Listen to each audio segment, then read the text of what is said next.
Hello students, welcome back to my channel. Breaking alert for TS Inter students. Your exams are going to start from 5th onwards, Wednesday. So exam timings are 9 to 12, but exam center gates will be closed at 8:45.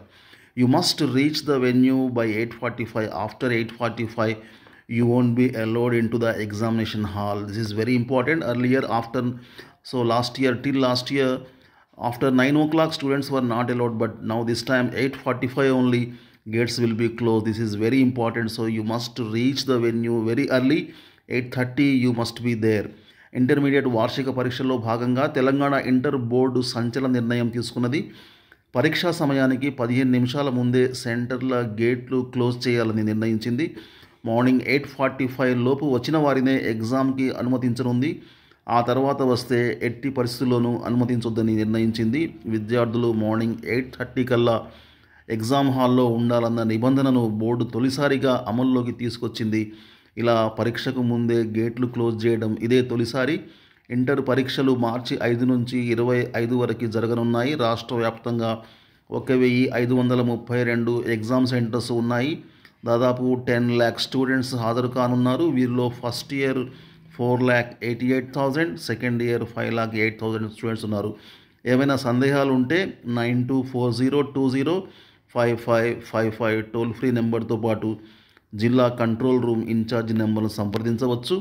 అయితే ఇక నిమిషం నిబంధనని మనం మర్చిపోవాల్సిందే. Inter పరీక్షల్లో నిమిషం లేటుగా వచ్చిన వారికి no entry నిబంధన చాలా కాలంగా అమలవుతుంది. ఈ నిబంధన కారణంగా ఎగ్జామ్కు ఆలస్యంగా వచ్చిన విద్యార్థులందరూ త్రుటిలో అవకాశం చేజార్చుకున్నారు. 2024 మార్చి వార్షిక పరీక్షలప్పుడు తొలి రోజే ఆదిలాబాద్ చెందిన ఒక విద్యార్థి సెంటర్కు ఆలస్యంగా చేరుకోవడం, సదరు విద్యార్థి ఆత్మహత్యకు పాల్పడడం అప్పట్లో సంచలనం సృష్టించింది.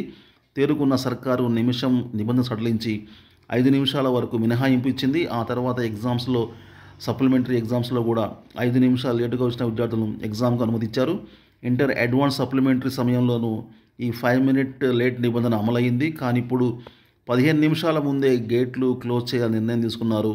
ఈ నిర్ణయంతో 1 నిమిషం లేట్ ఎంట్రీ నిబంధన కాలగర్భంలో కలిసిపోయినట్లయింది. ఇక చేతి గడియారాలను కూడా, రిస్ట్ వాచెస్ను కూడా ఎట్టి పరిస్థితుల్లోనూ ఎలో చేయకూడదని అధికారులు నిర్ణయించారు. ఇంతకుముందు ఓన్లీ స్మార్ట్ వాచ్లకి మాత్రమే పర్మిషన్ ఉండేది కాదు. మామూలు వాచ్లకు అయితే పర్మిషన్ ఉండేది, ఎలో చేసేవాళ్ళు. కానీ ఇప్పుడు ఎటువంటి వాచీలను కూడా, ఎటువంటి గడియారాలను కూడా లోపలికి అనుమతించరు. కాబట్టి స్టూడెంట్స్, మీరు రిస్ట్ వాచెస్ లేకుండానే రావాల్సి ఉంటుంది. ఎగ్జామ్ ప్యాడ్స్, రిస్ట్ వాచెస్ ఏమి తీసుకురావద్దు. ఇక వాటర్ బాటిల్ అంటే ట్రాన్స్పరెంట్ వాటర్ బాటిల్తో రావచ్చు మీరు. సో రిస్ట్ వాచెస్ని ఈ సంవత్సరం నుంచి లోపలికి ఎలో చేయట్లేదు. ఎందుకంటే విద్యార్థులు ఎటువంటి పరికరంతో ఏ కాపీయింగ్ చేస్తారో అని చెప్పేసి అధికారులు